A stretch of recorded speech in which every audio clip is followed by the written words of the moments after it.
Bom dia a todos, bom dia a todas.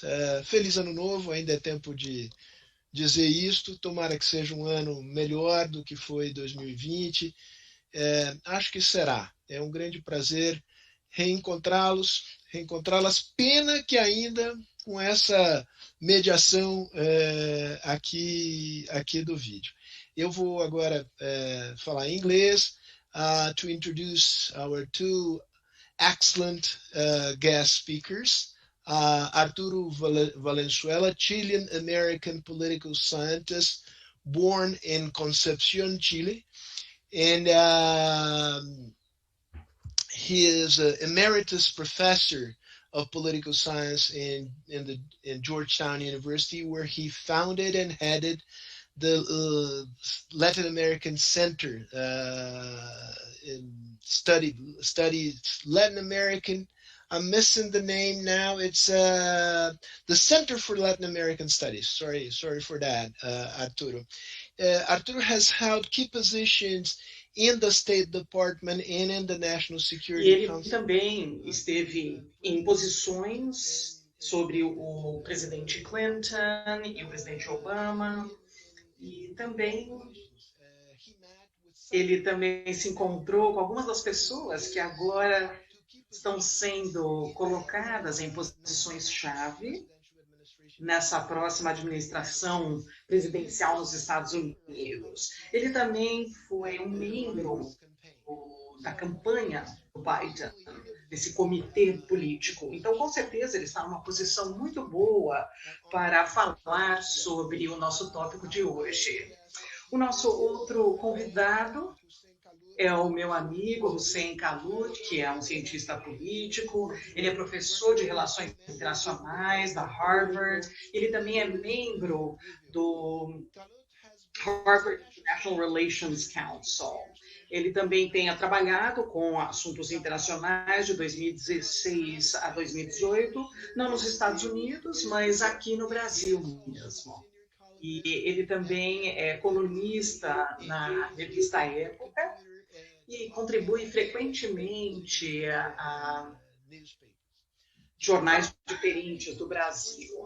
Então, eu acho que eu não preciso explicar por que é tão importante falar sobre o tópico de hoje, que é de relações entre Estados Unidos e Brasil nesse momento. Então, sem mais delongas, eu gostaria de passar a palavra ao Arturo Valenzuela, mas antes de fazer isso, por favor, me permitam mostrar as marcas das empresas que patrocinaram esse programa anual de seminários da Fundação Fernando Henrique Cardoso. Aqui estão elas, eu gostaria de agradecer cada uma delas por seu apoio a esse programa anual de seminários da Instituição Fernando Henrique Cardoso. Ok? Então, Arthur, a palavra é sua, 10 a 15 minutos, ok? E depois o Hussein vai falar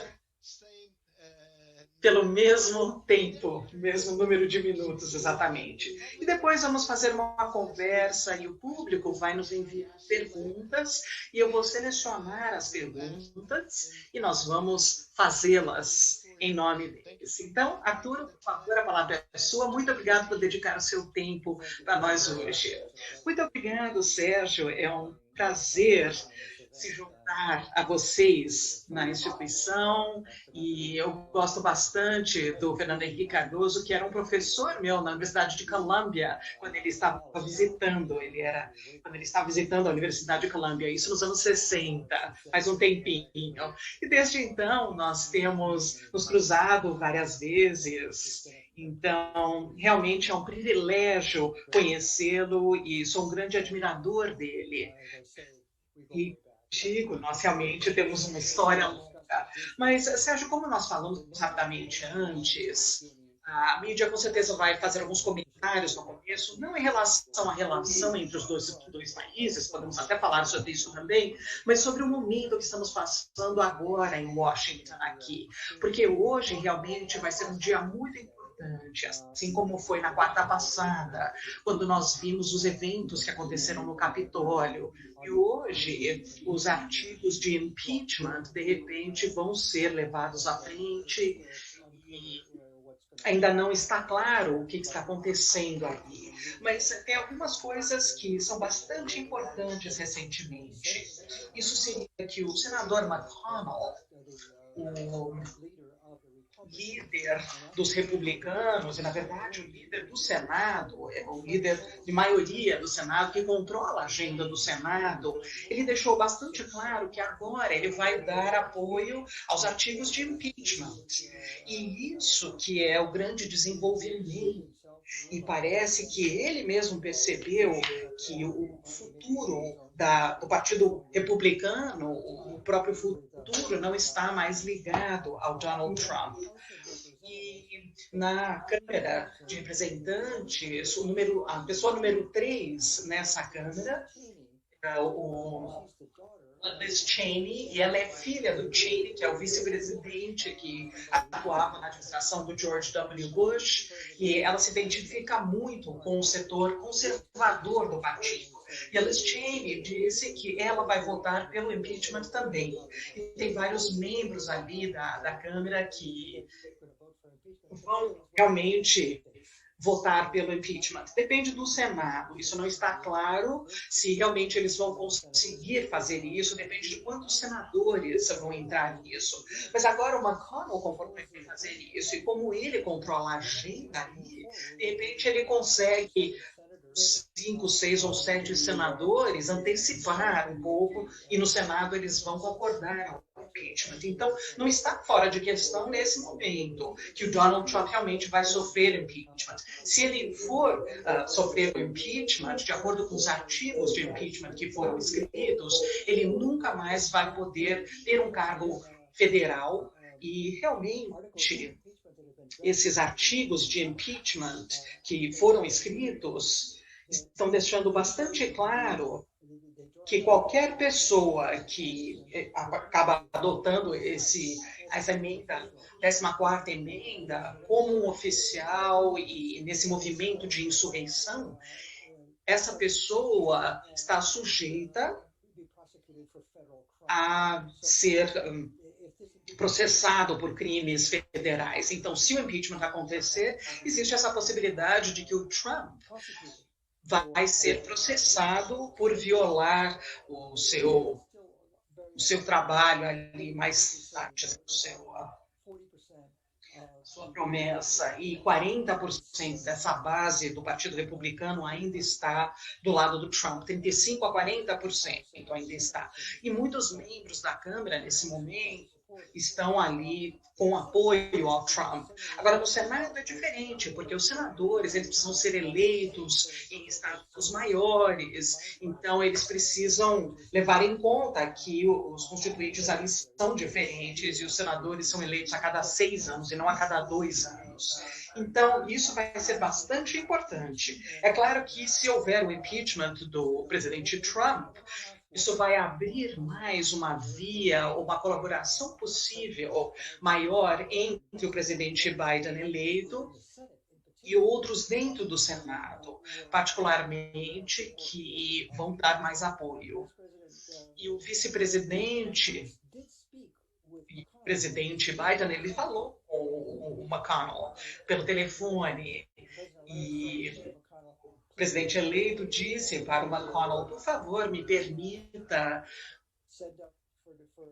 mandar essa confirmação desses membros que eu escolhi. E eu não quero que esse processo de impeachment entre no caminho disso. E o McConnell disse, sim, podemos fazer as duas coisas. Nós vamos permitir algum tempo para a confirmação dos seus oficiais e vamos ter mais tempo para o impeachment. Então, a mudança mesmo, essa mudança tectônica da política essa semana é que o McConnell em si, e com o suporte, com o apoio de outros, inclusive do George W. Bush e outros, eles apoiam essa insurreição, esse passo de insurreição que ele seguiu. Eu acho que nós precisamos esperar para ver o que acontece essa semana, mas isso, de repente, pode ser um desenvolvimento muito importante, levando à questão real de se realmente vamos ter um partido republicano novo, de alguma forma. Isso ainda não está claro, ele ainda controla a base. Pode ser que os Estados Unidos vai passar para um sistema multipartidário e os republicanos, aqueles que apoiam o Trump, aqueles que não apoiam o Trump, e eles, de repente, vão se separar nesse partido republicano. Mas a governança dos Estados Unidos vai depender de muitas formas no que acontece com o sistema de partidos nesse momento e daqui para frente. Então, eu vou parar por aqui, em termos do que está acontecendo agora. E, com sorte, nós teremos no dia 20 uma inauguração ali do presidente, e o presidente Trump nem vai aparecer, talvez, e aí vamos conseguir fazer isso ao mesmo tempo que o predecessor, a primeira vez na história dos Estados Unidos, ele vai ter sofrido impeachment 2 vezes com os termos de impeachment e realmente ele vai enfrentar consequências judiciais muito sérias. Então, eu vou parar por aqui, se vocês quiserem, como vocês pediram para eu fazer 15 minutos. Deixa eu explorar esses fatos dessa mudança, desse cenário que está vindo nos Estados Unidos. O impacto da política estrangeira em geral e as relações com o Brasil. Assumindo que a administração Biden vai ter esse espaço de política para implementar as principais propostas contidas em sua plataforma política, relação ao ambiente, direitos humanos, multilateralismo. Como que você vê o Brasil, os Estados Unidos, as relações, os desafios que temos à nossa frente para a administração Bolsonaro ao lidar com os Estados Unidos sob o presidente Biden?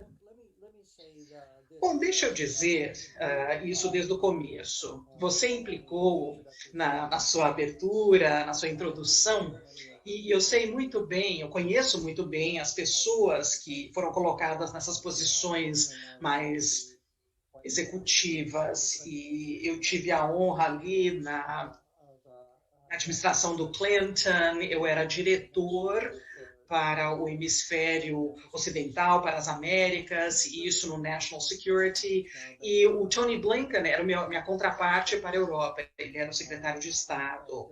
E, na verdade, quando a administração Bush entrou e o Gore perdeu, entre aspas, na verdade ele ganhou o voto popular, o Gore perdeu, e o Tony Blinken me pediu para fazer parte de um membro de conselheiros formais, um pequeno grupo, e era com Joe Biden.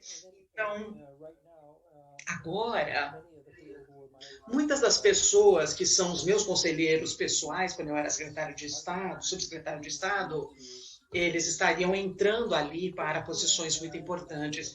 Inclusive, um jovem que era um aluno meu, e ele se tornou o meu chefe de pessoal, e ele vai estar encarregado ali da América Latina, o Juan González. Então, eu realmente conheço e eu sei o que motiva essas pessoas. E a primeira coisa é que, claramente, é um grupo muito profissional de pessoas. E quando eu entrei na administração Clinton a primeira vez, foi depois de 14 anos de republicanos liderando. Eu estava encarregado dessa parte com o México, e não tinha uma referência ao Partido Democrata. Então, agora nós temos um grupo muito talentoso de pessoas, e eu trabalho muito de perto com o Dale Burns, que agora vai para a CIA, e alguém do Departamento de Estado, é a primeira vez que alguém de lá entra ali, mas ele esteve na Rússia em algum momento na sua carreira, então ele vai para o CIA, né, para a CIA. E é um grupo que sabe como formar as políticas externas, sabe como o governo funciona e sabe que precisamos ter coordenação com as agências e assim por diante. Muitas das coisas que colaboraram na administração do Trump. Então, realmente não existe um processo interagências. Então, eu acho que realmente vai ter uma gestão muito profissional, as pessoas sabem bem o que é fundamental para os Estados Unidos, sabem os interesses fundamentais dos Estados Unidos, e nessa perspectiva, nesse grupo, o interesse principal seria trabalhar junto com outros países pelo mundo. Nós queremos voltar a esse multilateralismo. Não é América em primeiro lugar, né? O America First, não é, de certa forma, não está dizendo que nós não vamos lidar com os outros. Não, pelo contrário. Até as relações com os adversários potenciais, nós podemos falar sobre isso também, eles serão tratados profissionalmente e isso será feito com essa visão ao multilateralismo. Então, deixa eu só acrescentar a isso que é claro que teremos esse retorno ao fortalecimento das instituições internacionais, então, considerando ali a saída das Nações Unidas e outras instituições internacionais em Geneva em relação à saúde, comércio e assim por diante. Então, os Estados Unidos vai voltar a todas essas instituições. E a abordagem vai ser uma que realmente é muito significativa, baseada em diálogo para reconstruir a arquitetura desse sistema internacional que foi esquematizada sob o Truman, e tivemos a criação das Nações Unidas e realmente com Bretton Woods, etc, etc. Agora, como é que o Brasil se encaixa nessa figura? Bom, como é que o Brasil se encaixa nessa figura? Nós precisamos ser bastante honestos que essa proximidade que o Bolsonaro teve e que expressou isso continuamente com Donald Trump, isso vai ser uma fonte de um pouquinho de tensão, eu acho, de alguma dificuldade. Isso não significa, deixa eu só repetir novamente, isso é um grupo de pessoas que tem consciência dos interesses fundamentais dos Estados Unidos. Então, considerando isso, o Brasil é um país muito importante com isso.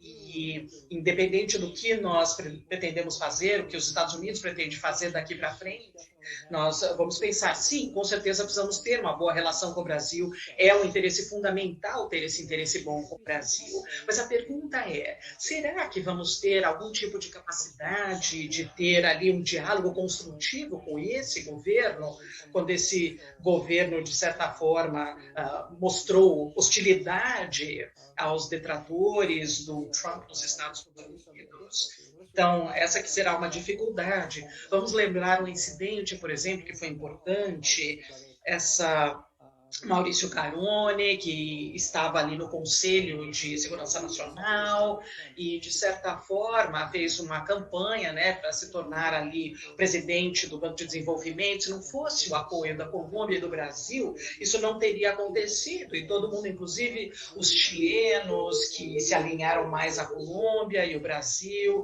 e a Venezuela, eles até avisaram que o que nós precisávamos fazer era esperar depois das eleições, antes de fazer esse tipo de coisa.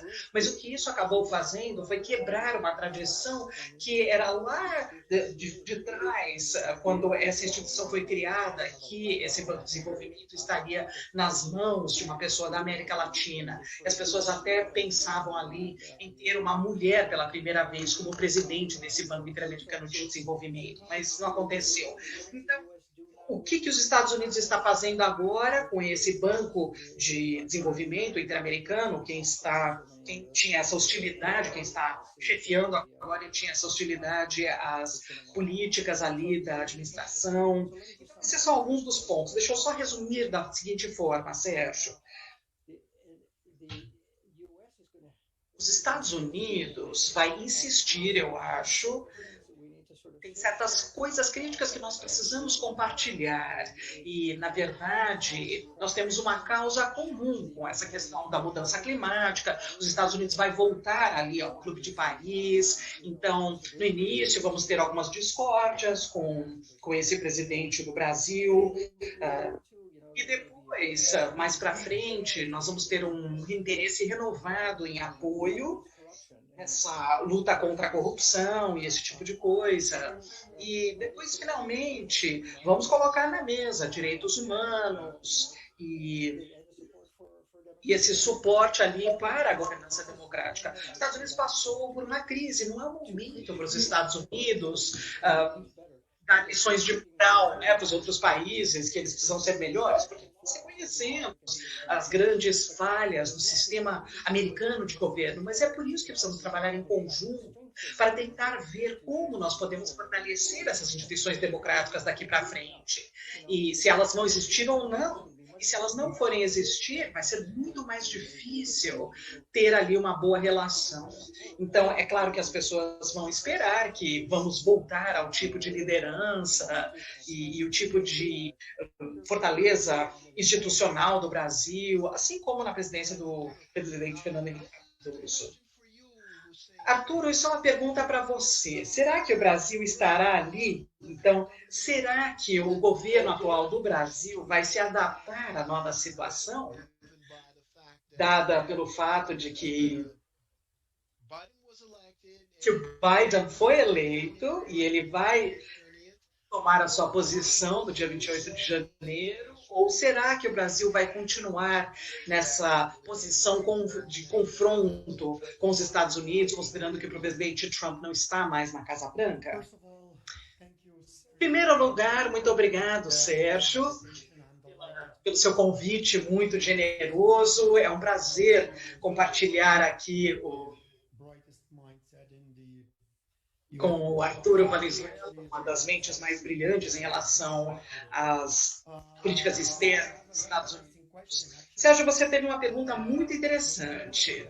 Não importa o que você pergunta, isso vai ser um pilar central em termos da dimensão brasileira, por dois motivos. Em primeiro lugar, porque os Estados Unidos é o país mais poderoso do mundo, então tudo vai depender de como os Estados Unidos vai seguir com as suas relações, a sua organização internacional na Europa, na Ásia ou na América Latina.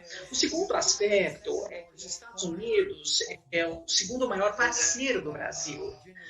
Então, isso gera uma relação que nós não podemos afetar fricção. Por isso, eu vejo que o Brasil falta um pouco de realismo e pragmatismo para manter variáveis para poder chegar a essa relação bilateral. Então, até no passado, quando nós tínhamos ali uma visão assimétrica ou divergências, nós conseguimos avançar essa relação bilateral de maneira muito bilateral.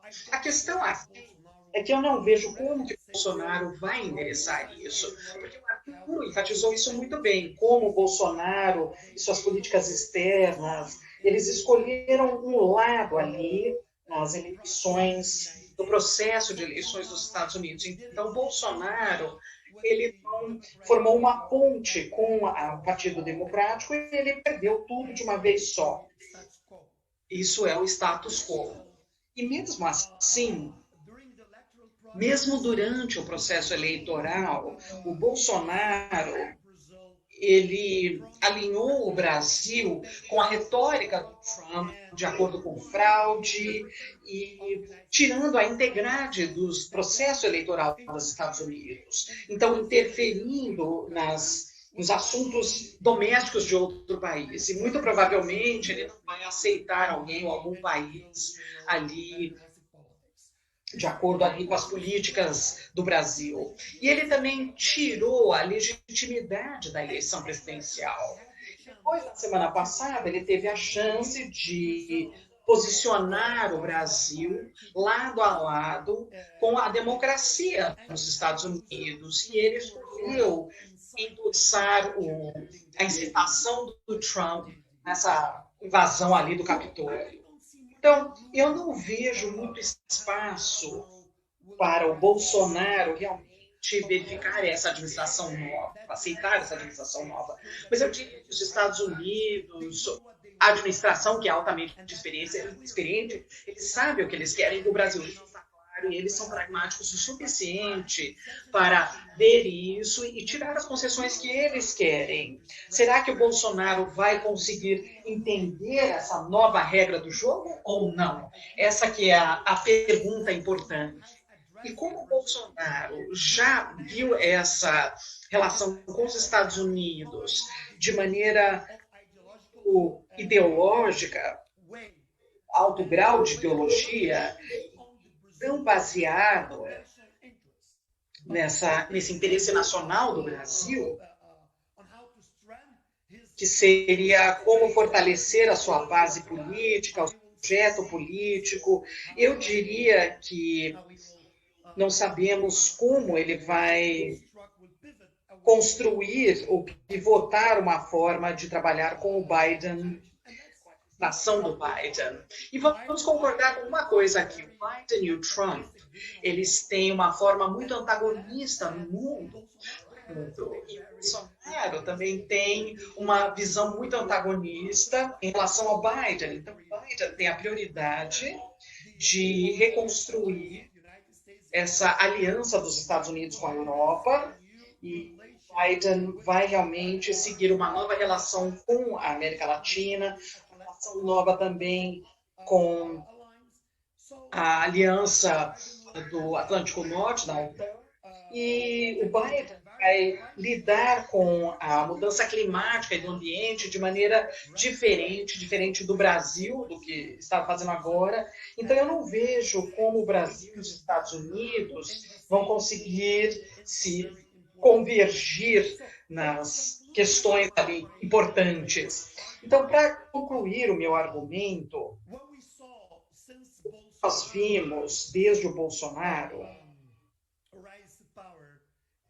desde que ele assumiu o poder, é uma coisa sem precedentes. É uma forma muito diferente de lidar com os Estados Unidos. Nós passamos ali de uma forma ortodoxa, uma diplomacia ortodoxa, baseada em pragmatismo e realismo, para um alinhamento automático. E a partir desse alinhamento automático que nós tivemos ali durante o governo Castelo Branco, do presidente Dutra, o que nós vemos agora é uma subordinação de interesse nacional. É diferente, está além, muito além da aliança automática apenas. E agora, em relação à subordinação de interesses, estamos passando para outra extremidade de isolamento e fricção.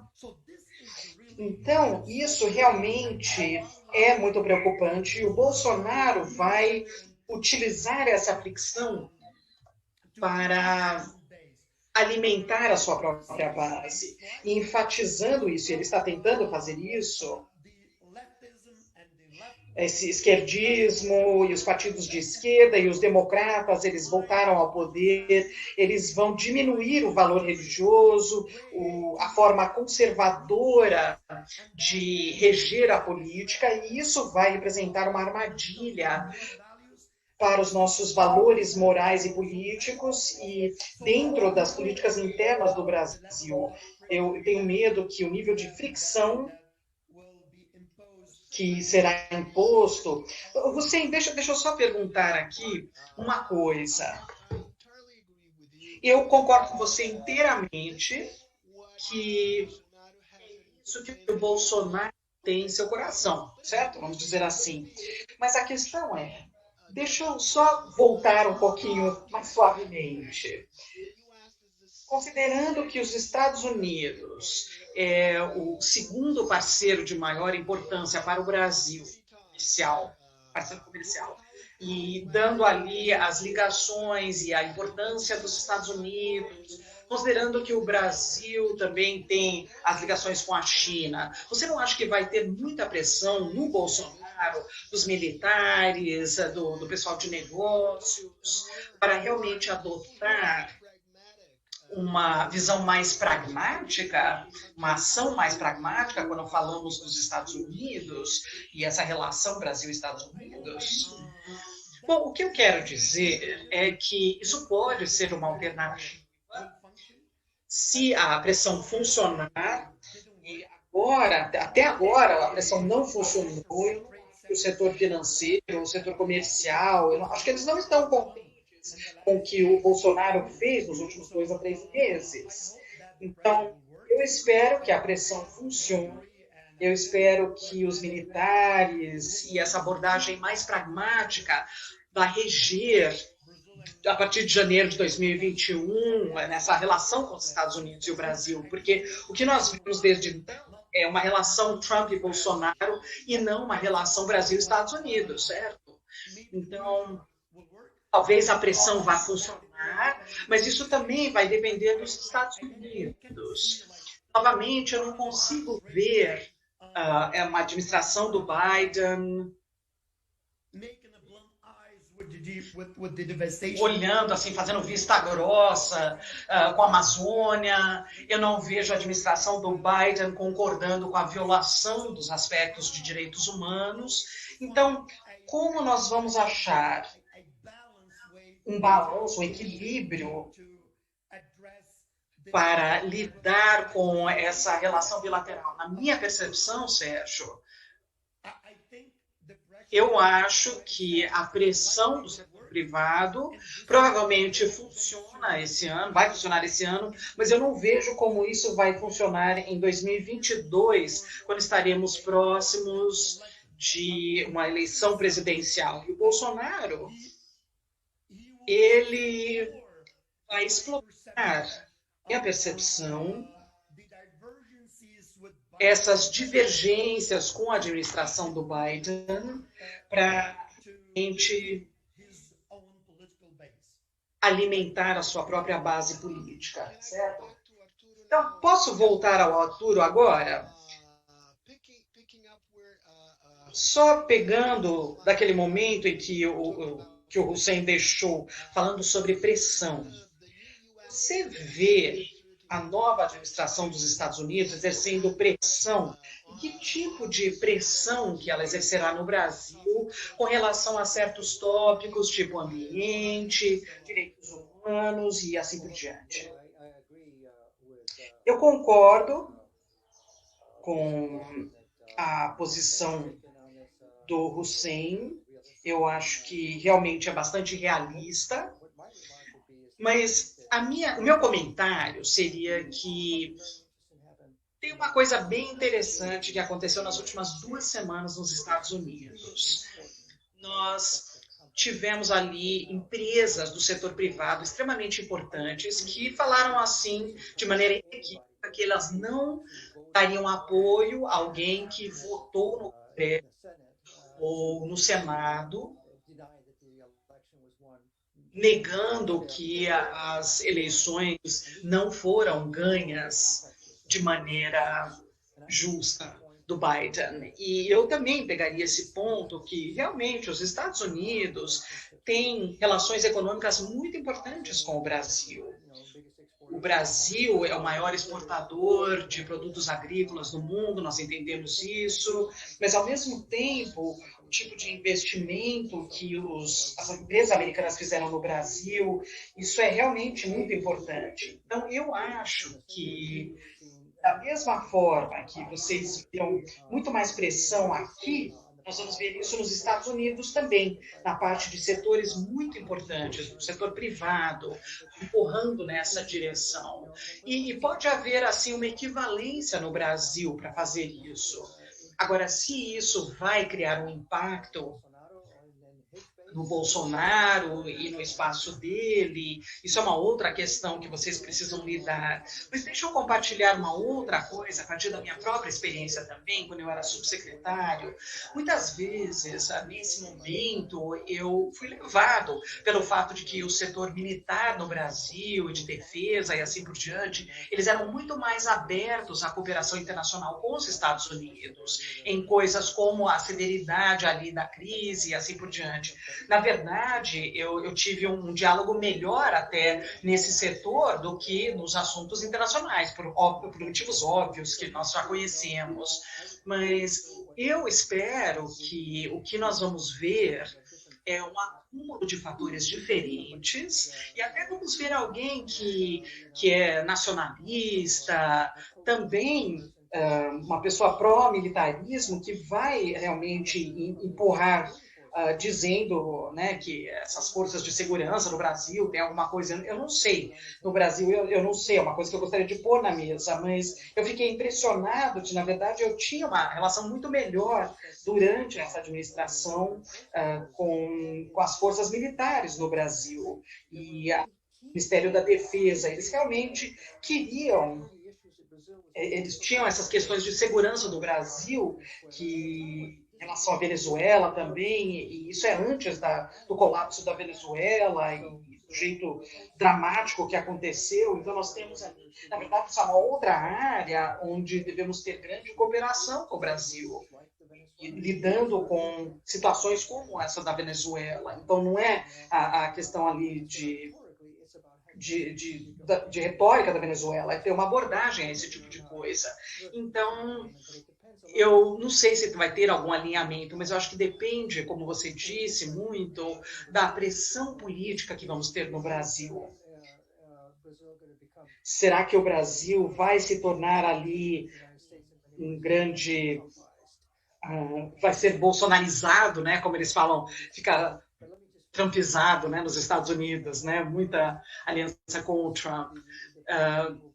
Essa equipe do Biden vai focar nos interesses nacionais fundamentais, e eles vão buscar formas de realmente tentar trabalhar com o Brasil. E talvez isso signifique ali um pensamento novo sobre essa possibilidade de ter esse acordo comercial livre nas Américas.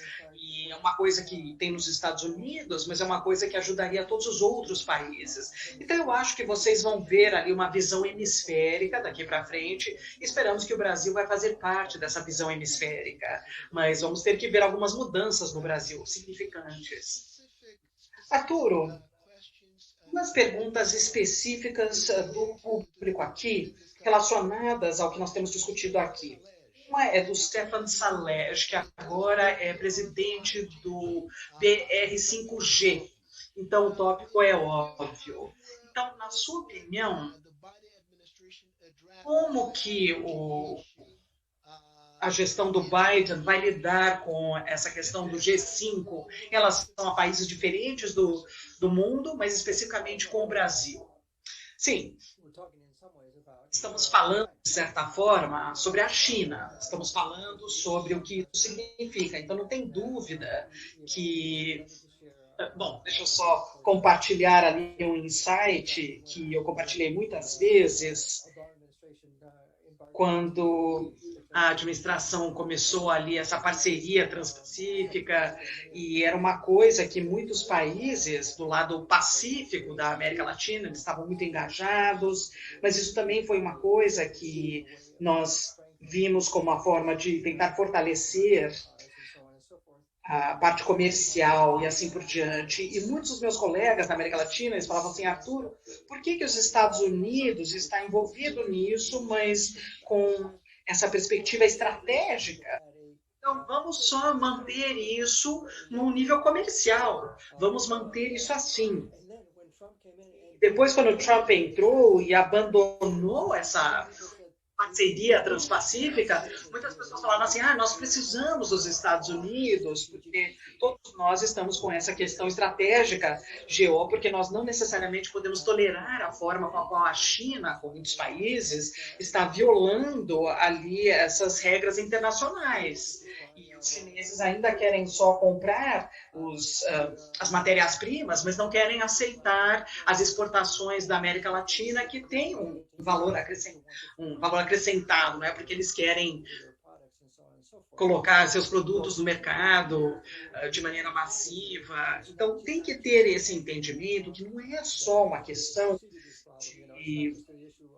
de ver esse problema, não é só os Estados Unidos e a sua rivalidade com a China, na verdade, é tentar ver se o resto da comunidade internacional vai aceitar a China continuando a violar algumas das regras fundamentais sobre o nível comercial do mundo, inclusive a defesa de direitos de propriedade e a questão laboral e várias outras coisas. Então, a insistência seria no fato do administração Biden ver isso, entender que existe essa questão de segurança nacional e também de segurança econômica nessa relação com o Brasil e com o hemisfério. Mas, ao mesmo tempo, precisamos nos juntar para ver como podemos discutir em conjunto esses grandes desafios que enfrentamos nessa situação, e nós precisamos voltar às regras.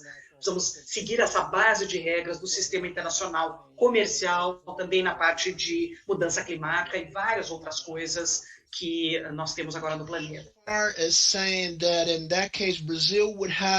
Você diria que o Brasil teria uma maior área de manobra em relação a 5G se a administração Bolsonaro puder entender esse novo jogo que temos, comparando com o que aconteceu com o Trump? Ou você acha que... Eu estou pulando ali para as minhas conclusões.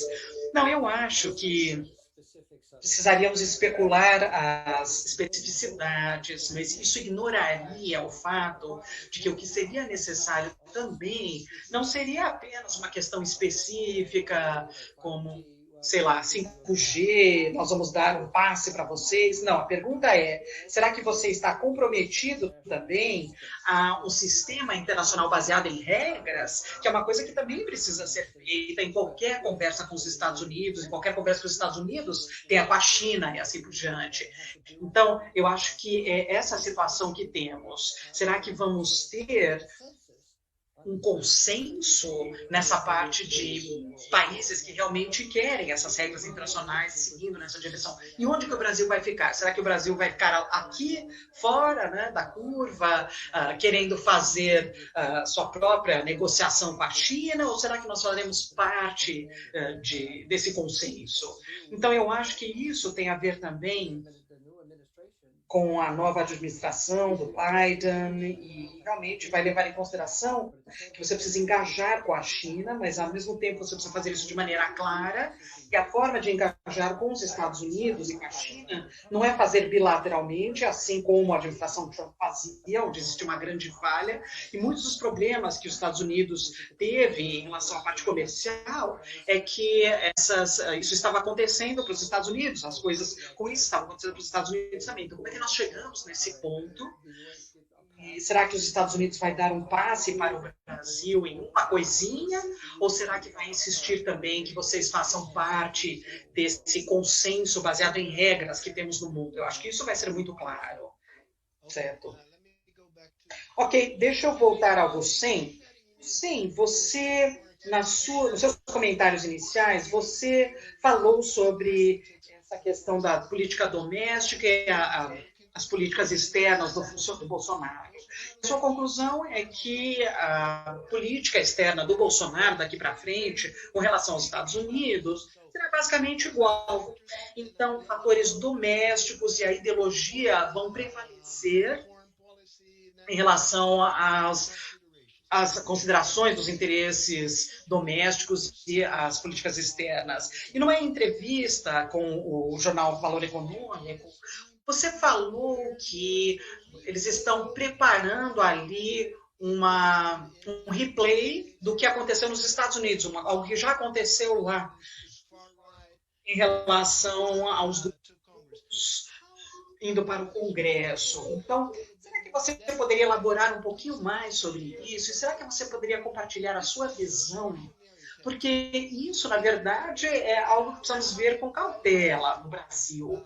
Como que isso, de fato, pode afetar os militares, política, a classe política conservadora, e acompanhando ali a rota do presidente Bolsonaro.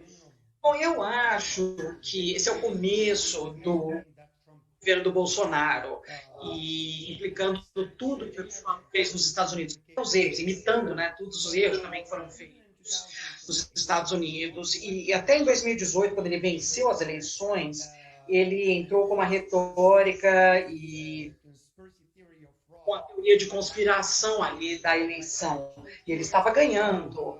Então, basicamente, preparou território ali, a sua base ali para esse tipo de coisa. E isso está relacionado, Sérgio, a uma consolidação desse projeto de poder. Então, em vez de dizer que as instituições são sólidas, que as instituições são independentes, ele precisou falar sobre essa falta de capacidade das instituições brasileiras de lidar com a democracia, o que ele entende como democracia. Então, isso é um fator importante. O segundo fator importante é que, mesmo nos Estados Unidos, quando nós vimos que até o sistema legal, quando o Trump passou vários casos, mais de 100 casos, e ele perdeu todos os casos quando ele processou, e o Bolsonaro estava ainda defensivo, ele ainda continuava com essa alegação de fraude. Eu vejo isso, eu vejo que ele, de certa forma, ele está mirando a elevação da temperatura e tentando converter essa próxima batalha de maneira ideológica. Quando você tem uma batalha ideológica, você, na verdade, não precisa... Ele não quer ser responsável pelas políticas públicas. Você não precisa responder sobre economia, você não precisa falar sobre educação, você não precisa falar sobre o ambiente, você não precisa ser responsável pela pandemia. Então, você tem apenas um ponto, e esse ponto é ideológico, você protege o seu governo, você se protege. E se protege nessa batalha. Isso é estratégico. Então, mesmo que ele mudou o epicentro das próximas eleições para um combate, um embate ideológico, e como ele vê a sua posição protegida. E se ele perder, ele vai alegar que era uma conspiração, que foi organizada, estruturada pelos esquerdistas, e o que seja. Mas quais seriam as diferenças principais entre o Brasil e os Estados Unidos? Os Estados Unidos têm instituições muito sólidas, certo? As Forças Armadas, ou o Judicial, ou o Congresso. Na minha percepção, o Brasil é mais fraco que os Estados Unidos em termos de instituições. E por que o Trump falhou?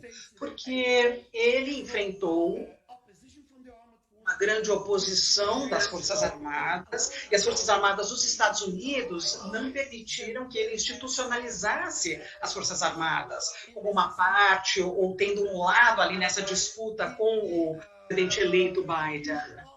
No judiciário, ele achou que ele poderia ter o poder judiciário, mas ele falhou em termos de mentalizar o poder judiciário. Agora estamos vendo o que está acontecendo.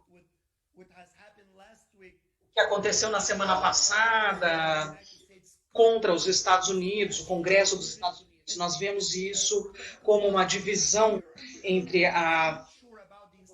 o partido político. No Brasil, eu não tenho certeza das nossas instituições. As nossas instituições são mais fracas, certo, Sérgio? Eu não diria que as Forças Armadas do Brasil estão completamente alinhadas com o Bolsonaro, mas nós vimos como a polícia está completamente dentro da narrativa do Bolsonaro. E também militares Você quer dizer os oficiais aposentados? Isso, exatamente. Não o exército brasileiro de agora, não, os oficiais aposentados do exército. E eles têm uma influência importante na base do Bolsonaro. Então, eu não estou falando sobre as Forças Armadas como uma instituição, porque, como nós já vimos, nesse momento, eles se comportaram de maneira muito constitucional. Eu estou falando sobre o que nós vimos em outros oficiais secretariais, a polícia estadual e qualquer unidade ali da nossa federação. Então, se olharmos para o judiciário, nós vamos ver um espaço ali que o Bolsonaro tem, que ele interferiu e ele tem uma certa vitória ali nessa área, como era o objetivo do Trump. Então eu fico um pouco preocupado com relação ao que nós poderíamos ter em 2022. Muito bom. Você acabou de responder uma pergunta do Ezequiel Santos. Deixa eu voltar para você, Arturo, sobre esse tópico específico dos militares. E nós vimos, eu vi na internet umas declarações incríveis assinadas por todos os principais generais dos Estados Unidos, do Exército dos Estados Unidos e também da Força Aérea, da Marinha. Implicitamente, eles acusaram o Trump, dizendo assim que nós vamos opor à Constituição. Será que você pode explicar qual o contexto em que essa declaração faz sentido e qual a sua importância para o público brasileiro? Bem, todo mundo que ocupa essas posições de alto nível e eles fazem, né, ali, eles devem seguir a Constituição. Vocês vão ver um cartão aqui atrás, aqui à sua esquerda, à esquerda da tela. Esse é o resumo da Constituição, né? E eu diria assim que eu preciso dizer que eu vou proteger a Constituição. É um juramento que é feito em relação a todos os inimigos, não apenas externos, mas internos também, domésticos também. Então, eles precisam fazer esse juramento. E aí as pessoas fazem esse juramento, aí eles veem essa tentativa de provocar uma insurreição. Então, eu tenho certeza que é terrível, eles se sentem muito mal com a maior parte dos profissionais, mas isso não significa que nessa tentativa de insurreição não tenham outros oficiais militares, pessoas que acreditam em direitos de armas e aposentados da área militar que realmente estão conspirando. Mas precisamos lembrar uma outra coisa. Nos Estados Unidos, as Forças Armadas, o nível...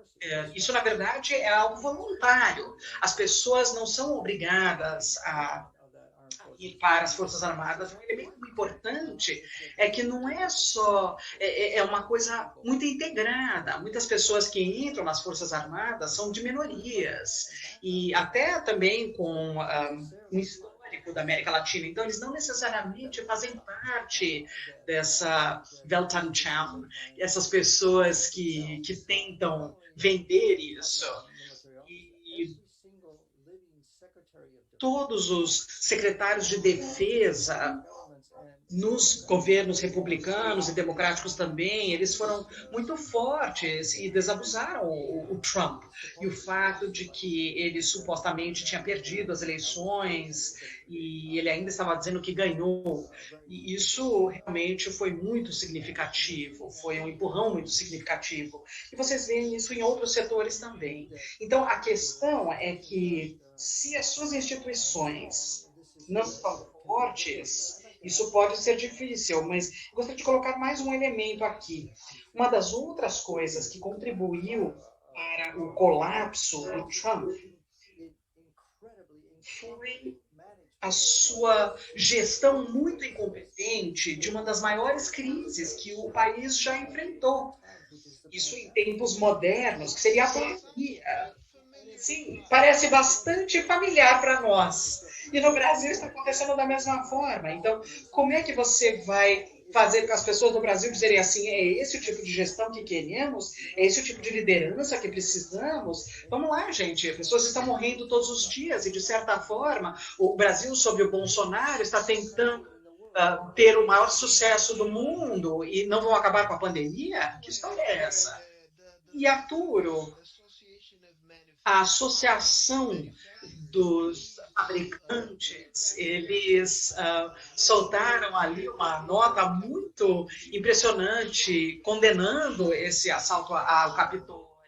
Mas por que demorou tanto para o pessoal de negócios dos Estados Unidos fazer isso? Isso é uma pergunta que veio do Yakov Sakovas. Por que demorou tanto para eles, para os representantes da área de negócios, da classe de negócios, entrar publicamente condenando Trump? Eu acho que é porque eles estavam cautelosos, eles não tinham certeza do que iria acontecer. Então, quando aconteceram esses incidentes terríveis em Charlottesville, ou aquela questão de vidas negras importam, Black Lives Matter, eles estavam preocupados. E algumas empresas até se distanciaram disso, mas eles estavam preocupados com os interesses. E você precisava colocar uma outra dimensão. É que não necessariamente o Trump, que era o arquiteto ali dessa política, da administração do Trump, e era realmente um partido republicano muito conservador das políticas econômicas, de corte de impostos para os negócios e assim por diante. Então, eles viram a administração nesse momento como sendo muito mais leais aos seus interesses. E realmente foi um empurrão em relação às pessoas que tinham uma retórica muito forte da parte esquerda dentro do Partido Democrático, que realmente a exposta foi dos grandes bilionários e as maiores empresas e assim por diante.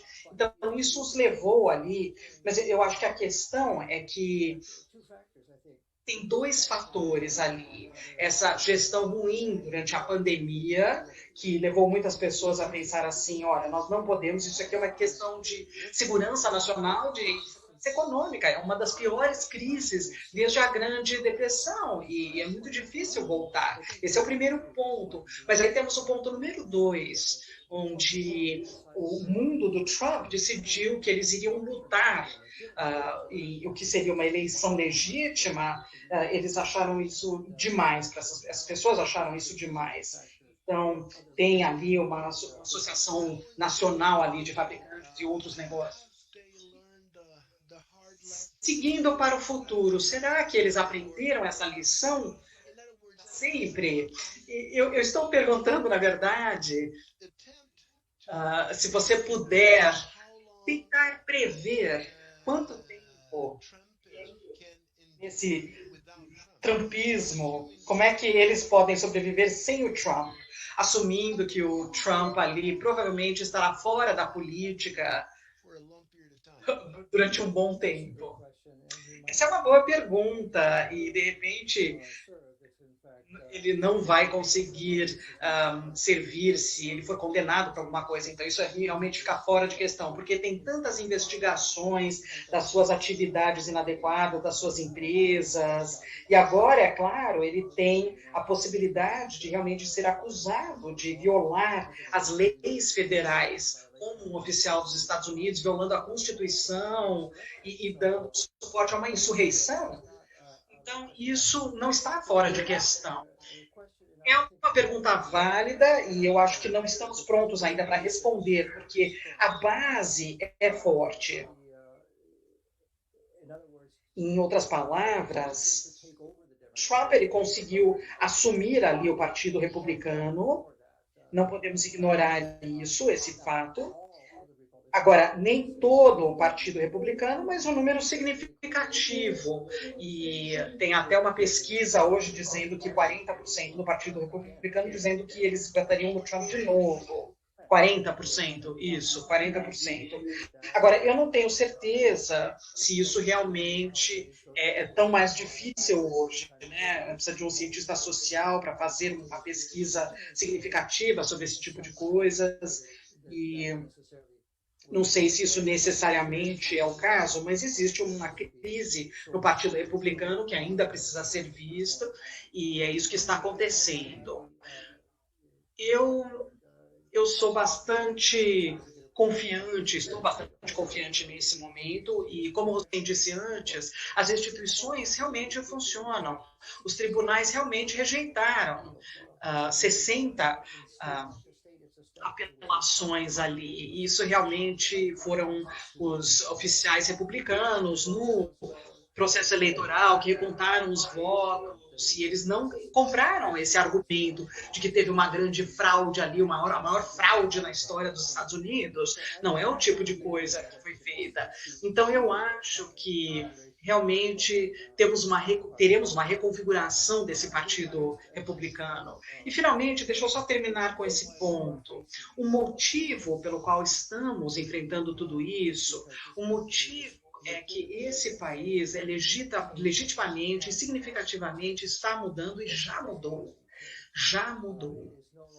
E não é mais, em termos demográficos, tem duas coisas. Você tem a população que está envelhecendo, que tem mais brancos do que mais jovens, porque existe migração nos Estados Unidos, e, na verdade, esses jovens não necessariamente estão comprando esse tipo de coisa. Eles podem ser mais abertos, menos nacionalistas, e isso é em todo o espectro, não é apenas os imigrantes e os afro-americanos. Eu também vi alguns brancos mais jovens com educação, isso é muito claro. Então, de certa forma, essa é a base da República, que é um grupo ali que está desaparecendo nesse país. E eu acho que uma das coisas dos Estados Unidos, e inclusive como países como o Japão e outros, ele não tem caído nessa armadilha da população que está envelhecendo, e coisa que outros países não fizeram, porque eles estão abertos está aberto à migração. E nós precisamos validar isso que deixou o país forte, e também em relação a outros fatores, né? O que aconteceu com a China. A China tem o oposto.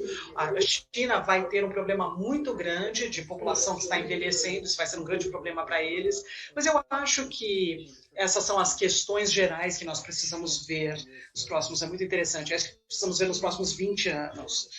Arturo, estamos chegando ali à parte final da nossa conversa. Eu gostaria que você, mais tarde, né? Agora eu vou voltar para o Hussein, mas o que eu gostaria de explorar, para voltar para você, é, supondo que os Estados Unidos realmente esteja mudando demograficamente, em termos culturais, e que isso seja bom em relação ao Partido Democrático, realmente é um partido complicado também. Mas supondo que os democratas estarão ali na Casa Branca e vão ter a maioria no Congresso no futuro próximo, como é que você vê, não agora, mas no médio prazo, no longo prazo, o Brasil e os Estados Unidos operando para isso no hemisfério ocidental, e como isso se encaixaria nesse grande jogo ali de reequilíbrio geopolítico, isso falando internacionalmente. Mas antes de responder a isso, eu gostaria de perguntar para o Hussein. Sim, você disse que você acha que vai ter confrontos. Então, quais são as questões que você acha que teremos os confrontos? Elas serão mais agudas, por exemplo, na mente. O que você acha? Porque qual que seriam as questões que o Bolsonaro vai selecionar como sendo os pontos para mobilizar a sua própria base? Então, será que o ambiente seria uma dessas questões? E como é que isso seria em termos de relações externas do Brasil, não apenas com os Estados Unidos, mas com o mundo em geral? Na verdade, Sérgio, vamos voltar em relação ao que eu disse. Não tenho muita esperança nessa relação no curto prazo. Essa falta de racionalidade nas decisões brasileiras, nesse processo de tomada de decisões do Brasil. Então, olhando para o que foi construído desde a administração do Bolsonaro, com o Trump, quais exatamente são os resultados para o Brasil? Nenhum. E depois de ficar claro para todos que o Biden foi vencedor, seria declarado presidente, em vez da administração brasileira utilizar isso para pivotar uma relação num campo mínimo sobre tópicos importantes, até na área comercial, o governo utilizou, nessa última semana, continuou a atacar esse presidente eleito dos Estados Unidos. Então, eu não tenho elementos para dizer assim, bom, então, a partir do dia 21 de janeiro, tudo isso vai mudar. Não, não tem um elemento que nós podemos avaliar o que vai ser no futuro. Então, isso é um dos pontos. O segundo aspecto é, ok, a China, talvez o Brasil tenha uma participação muito importante no 5G. Isso é importante para a administração do Biden.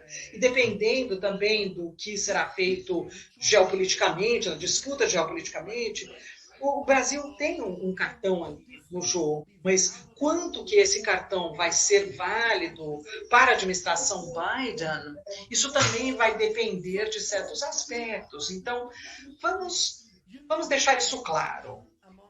Você tem uma relação entre países, como o Brasil e os Estados Unidos, depende ali de diplomacia presidencial para seguir em frente e para mudar ali de maneira rápida e apropriada. Então, como é que eu veria essa relação, que será baseada ou em fricção, ou esse nível ali, ou que o Bolsonaro precisa mudar sua estrutura sobre as políticas externas, não apenas para os Estados Unidos, mas para o mundo. Agora, um outro aspecto que o Bolsonaro precisa responder é que, se ele mudar a sua política externa com relação aos Estados Unidos, como que ele vai explicar isso para a sua própria base? Então, ele se colocou no dilema. Se ele mudar paradoxal. Se ele mudar ali de maneira paradóxica e ambivalente, ou será que ele vai continuar com as suas políticas externas atuais e assim ele vai destruir toda essa relação entre Washington e Brasília? Então eu diria que nós precisamos esperar para os próximos passos, certo? Precisamos esperar para ver qual que seria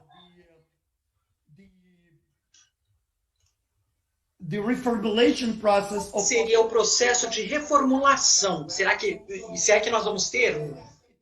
E um outro aspecto seria a Venezuela.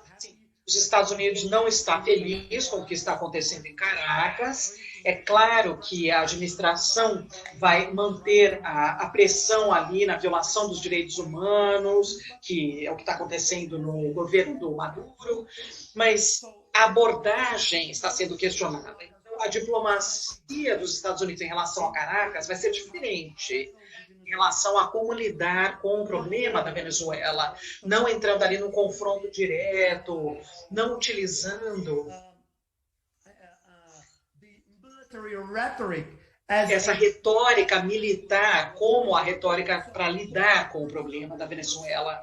Então, o Brasil vai aceitar esse novo jogo em relação à Venezuela ou não? Isso é um ponto importante. E o que eu diria também seria a questão do poder. Se os Estados Unidos resolver ter um papel maior na América Latina, especialmente na América do Sul, sem o Brasil, eles conseguem. Porque o Brasil, a partir do começo, a partir da tomada de decisões na região, ele se isolou, ou economicamente ou politicamente. Então, olhando para a nossa relação com a Argentina, ou até o Chile ou o Uruguai aqui à direita. Então, sem uma mudança concreta e substancial na política externa do Brasil, eu acho que nós vamos entrar num isolamento completo. Duas coisas, Arturo. Você concorda com essa última afirmação do Hussein, que o Brasil poderia se isolar completamente e que os Estados Unidos não precisa lidar diretamente com o Brasil na região e para fortalecer ali as suas relações com os nossos vizinhos? Se você concorda com isso? E também a mesma pergunta para vocês dois. Uma pergunta que o público tem feito bastante desde o começo da nossa conversa. Você acha que a decisão tomada pela Ford de sair do Brasil, você acha que a eleição de Biden e essa fricção previsível entre os dois países, será que isso pode ter tido um papel nessa decisão em relação à Ford, da empresa Ford, ou não? Mas antes de você responder isso, Arturo, por favor, diga se você concorda com o que o Hussein acabou de dizer. Olha, eu acho que isso de fato, eu concordo sim. Muito depende de se o Brasil vai responder claramente às prioridades dos Estados Unidos e o novo governo, que é tentar desenvolver ali uma aliança viável e respeitável e conversas ali multilaterais dentro de uma estrutura multilateral, e isso seria no nível da América Latina, não necessariamente no nível global. E se o Brasil resistir a esse tipo de coisa, isso não significa que eles não vão seguir em frente com os outros países na região. Na verdade, eles vão seguir em frente com os outros países da região, e em contraste com o Brasil e alguns outros países da região, eles já começaram a perceber que eles precisam mudar a sua abordagem com relação a isso. Então, a preocupação em relação a como eles vão seguir essa direção. Então, sim, os Estados Unidos vai tentar desenvolver ou retornar ali ao hemisfério do sul, vai tentar fazer um diálogo respeitável e proveitoso, e isso também fala sobre a importância de fortalecer novamente essas instituições hemisféricas. Então, o Banco Interamericano de Desenvolvimento, isso vai fazer parte disso. E se nós tivermos uma crise econômica, né, quer dizer, nessa crise econômica, os resultados da pandemia que levaram ali a uma situação bem crítica, eu não sei se a decisão da Ford ou de outras empresas vai ser simplesmente ver a parte realista, econômica, nesse momento. Nesse momento não é um negócio, tem um colapso do seu negócio geral. Então, não é o ponto onde você considera a mudança de valores, porque eles caíram no mundo inteiro. Então, eu não vou falar especificamente sobre a motivação da Ford. Eu acho que não necessariamente eles foram levados exclusivamente pela política, mas claramente a posição da Associação Nacional de Fabricantes, outros que você mencionou antes, Sérgio, realmente eles tiveram os resultados por causa do que aconteceu em Washington na semana passada. E estamos com medo ainda, não saímos disso ainda. E as pessoas estão preocupadas que o alarme agora... E tem grupos de insurreição que vão voltar a Washington na semana que vem. Isso ainda é uma questão ali sendo discutida. Mas voltando ao tópico, essa relação com a América Latina. O Brasil é extremamente importante, mas se o Brasil resistir, na verdade, ou empurrar esse tipo de coisa, vocês vão ver esse esforço para tentar conter essas relações com os países na região. E os Estados Unidos teve algumas diferenças, e vai ter uma boa relação, eu acho, com a maior parte dos países. Eu acho que se eu passar ali a lista de países, eu acho que vamos ter uma boa relação com a maior parte deles e essa abordagem com a Venezuela vai ser diferente da que está sendo seguida por essa administração especificamente. Isso em termos do diagnóstico da Venezuela, que realmente colabou e é um autoritarismo ilegítimo. Agora a pergunta é, será que você pensou bem quando você assumiu ali se de repente os militares iriam salvar a Venezuela? Vamos dar um tempo. Isso não é um diagnóstico certo da situação. É uma instituição corrupta, instituições corruptas, e eu até gostaria de me tirar nessa situação, eu gostaria de dizer que é realmente um caos. O colapso ali, inclusive, do Estado militar, e eles têm incentivos para tentar seguir uma direção diferente, instituições que saíram completamente, desapareceram completamente. Então, a resposta é trabalhar em conjunto com outros na comunidade internacional. Em algum momento, eu acho até, eu não sei se a administração do Biden está pronta para fazer isso, mas até as Nações Unidas. Será que o Brasil quer sair disso? Quer ser deixado de fora disso? Seria um problema significativo em termos de seus próprios interesses nacionais ser deixado de lado com relação a isso. E isso não significa que outras prioridades que os Estados Unidos têm no mundo são realmente significativos. É um problema que nós sempre temos nesse hemisfério, que é importante para os Estados Unidos, é uma coisa que está num nível diferente em relação ao que o senador vai trabalhar nessa administração, que seria essa questão no Oriente Médio, essa relação com a Rússia, etc, etc. Então, vamos ser realistas com relação a isso. Mas eu acho que a conclusão seria, sim, temos ali uma mudança significativa nessa relação com a América Latina e esperamos que o Brasil faça parte disso. Bom, pergunta semifinal para você, Arturo.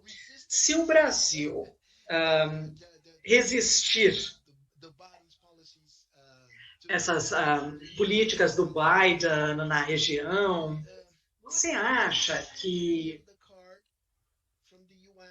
será que teria esse cartão do Brasil nos Estados Unidos? E se for o caso, que tipo de instrumentos que podem ser usados pelo governo dos Estados Unidos para estimular o Brasil a seguir uma direção ou outra? Olha, as sanções são muito complicadas, muito complicadas. Restrições, eu digo. Porque realmente depende do que você quer conseguir com um certo tipo de sanção. Eu acho que sancionar, por exemplo, algumas questões com a Venezuela, por causa dos níveis de corrupção, seria a coisa certa a fazer. Eu não sei se sancionar em termos de outras questões econômicas relativas à Venezuela não seria necessariamente uma coisa boa quando você tem uma crise. Uma coisa que não dá para falar e, na verdade, é um momento de responsabilidade de proteger. Esse é o momento. Nós vamos voltar a pensar nesses termos também. Como é que nós podemos ver esse tipo de coisa? Mas, realmente, para ser muito honesto com relação ao Brasil, isso é uma administração que provavelmente, diferente da administração Trump, saiu ali dessas práticas de corrupção e eles realmente desistiram disso, dessa lei anticorrupção.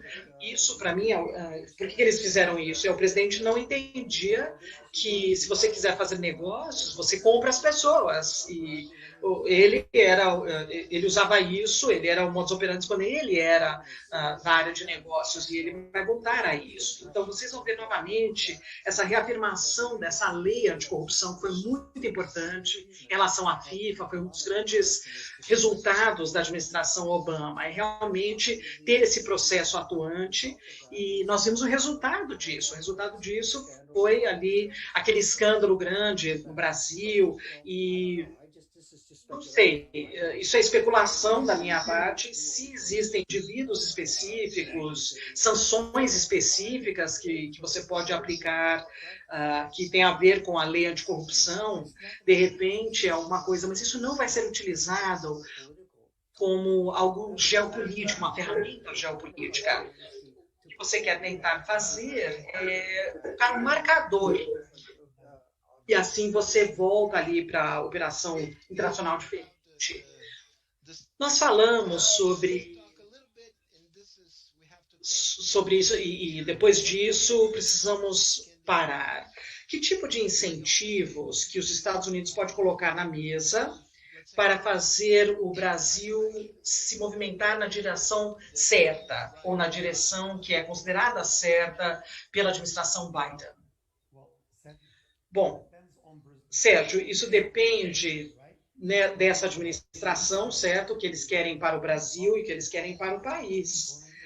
Se o componente ideológico continuar como o principal diretor ali, nós vamos falhar. Então, o que os Estados Unidos poderia fazer? Eu não acho que os Estados Unidos poderia ter nenhum incentivo, fazer nenhum incentivo. Se nós não sabemos o que queremos dessa relação, nós sozinhos, se nós não soubermos como verificar os nossos interesses estratégicos no mundo, então nossa testemunha agora, Sérgio, isso é claro para todos nós, eu não quero me repetir com relação a isso, é basicamente obliterar a nossa capacidade de navegar nesse mundo. Nós estamos jogando ali na periferia desse jogo de xadrez, e é isso que está acontecendo agora. Então, o Arthur estava falando sobre a Venezuela, e nós obliteramos o nosso papel na Venezuela. E essa administração atual no Brasil não tem mais espaço para ter um papel positivo na Venezuela. De repente, podemos atuar na Bolívia e tentar reequilibrar a nossa relação com a Argentina, mas isso depende de pragmatismo, isso depende de ter uma estrutura de políticas externas com base nacional. Então, o Bolsonaro agora está medo de, se ele passar para a administração Biden, e ele vai destruir, dizendo assim, você está traindo a sua visão ideológica, você disse que o Trump é o salvador ali do mundo ocidental, e o Biden representa o socialismo, e agora você está tentando ter uma relação mais próxima. Então, o Bolsonaro agora está muito cuidadoso em relação a como a base dele pensa nos próximos passos. Então,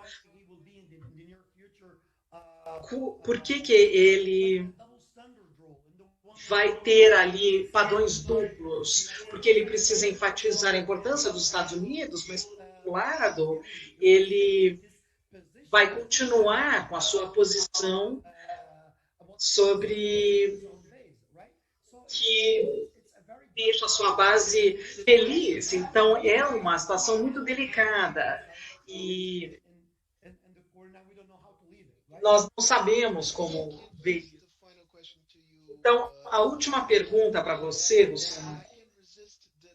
Eu não resisto a essa tentação de perguntar para você se você tem essa ideia que foi dita, que o presidente Michel Temer seria apontado como ministro externo, e isso mudaria as políticas externas do Brasil. Isso tem alguma base para esse boato? Ou você acha que tem alguma chance disso se materializar? Bom, se for rumor ou não, apenas o ex-presidente Temer pode responder a isso. Mas eu vou falar sobre a minha avaliação pessoal. Em primeiro lugar, não é sobre entrar no governo ou não. Isso vai ser mais relacionado a uma estrutura maior que precisa de um diálogo maior também da administração, entre a administração e o partido do Temer, depende de qual será o engajamento desse governo e se eles estarão, desse governo, se eles terão condições e vão ter vários pedidos, pré-requisitos. E um desses pedidos, essas solicitações, é que a política externa não pode continuar do jeito que está, porque a política externa que temos agora está destruindo o legado do Temer, está destruindo também todos os outros legados da última administração, das últimas administrações. Então, com relação a isso, não é em relação ao Temer e seus interesses pessoais de se tornar ministro, é uma estrutura maior. Isso depende do partido e se o Temer realmente vai participar do governo Bolsonaro, depende, será que ele vai ter uma área de atuação maior ou vai ser só na política externa? Será que as políticas externas vão mudar ou vão ficar iguais? Bom, Bolsonaro precisa responder essa pergunta. Será que o Bolsonaro vai ser capaz de mudar a sua política externa para um padrão novo ou não? E eu não vejo muito espaço para o Bolsonaro mudar a sua estrutura de externa apenas para ter o Temer e o MDB no governo. Eu acredito que tem mais a ver com rumores, não é realmente um fato realista. Ok? Muito bom seu comentário. Hussein, última pergunta e depois nós terminamos. Arturo, comentários finais. Eu falei sobre o que nós temos agora e no futuro, em termos de estímulos. O Trump não foi para sempre, diamantes são para sempre, né? Mas presidentes não. Então, especulando sobre o futuro além do Bolsonaro. Então, primeiro, agora, que tipo de incentivos que os Estados Unidos podem colocar na mesa para incentivar o Brasil a seguir uma certa direção? E depois, mais uma visão de longo prazo. E que base que a cooperação entre o Brasil e os Estados Unidos pode ser colocada no futuro, depois do futuro do Bolsonaro?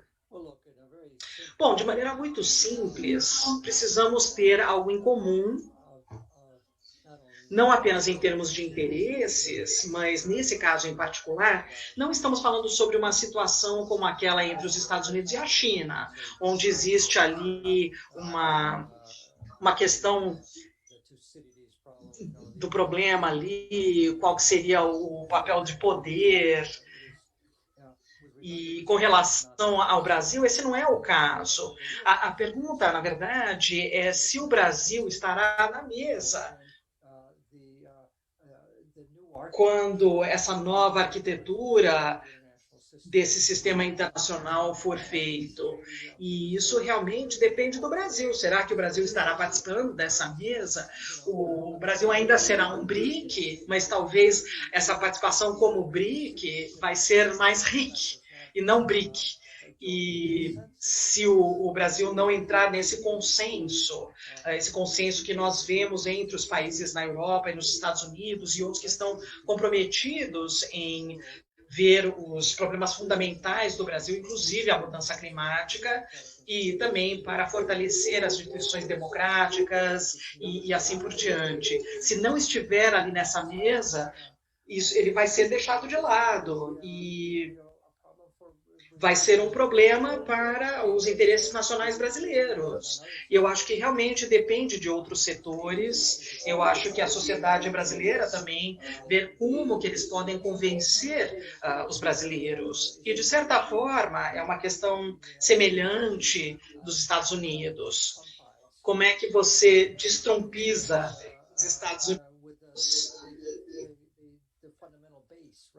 Uma base fundamental ali. E nós estamos vendo esse processo seguindo em frente nos Estados Unidos. Vamos esperar que esse processo leve a uma mudança significativa nessa parte ali desse líder que temos, que eu duvido, mas ao mesmo tempo, se essa mudança não ocorrer com esse líder, as instituições no Brasil e as Forças Armadas no Brasil, as pessoas, né, que realmente querem cuidar do Brasil, não é o lugar para o Brasil estar nesse momento. Podemos até entender como eles estavam do lado do Trump, mas acho que o Trump é história nesse momento. Se você quiser fazer parte da história, você também precisa fazer parte dessa história pós-Trump.